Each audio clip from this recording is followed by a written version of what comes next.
Alright guys, I got a quick one for you because this is fucked up and I want you to comment and tell me if this shit has ever happened to you, because it happened to Mitch. I know we can't be the only two people to pull shit like this.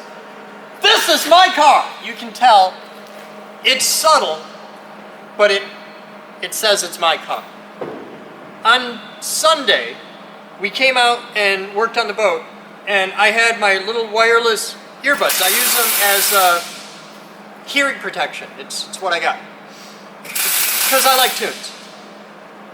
Since Sunday, I have been looking for my fucking wireless earbuds things. Today is Thursday, and I just found them. They're right here. That is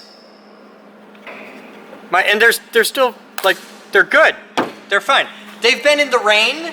They've traveled a couple 100 miles.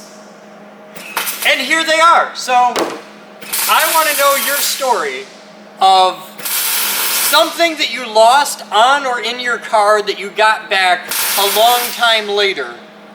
The longer the better. My record is I lost a wrench under the hood of my car for like 3 years once. But this is the most epic. Like, that was exposed. There's nothing holding that there except just, it's not exactly in the wind because the airflow, it's boundary layer, okay? Fucking look up boundary layer. But just, fuck!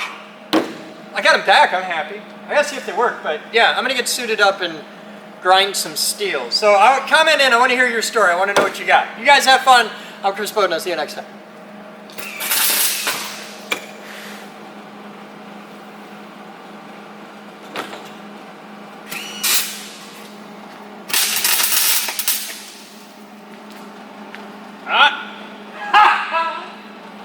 There's smoke coming out of my sleeve. Did you get it? Nope, it's somewhere in my sleeve. And how does that make you feel? Hot.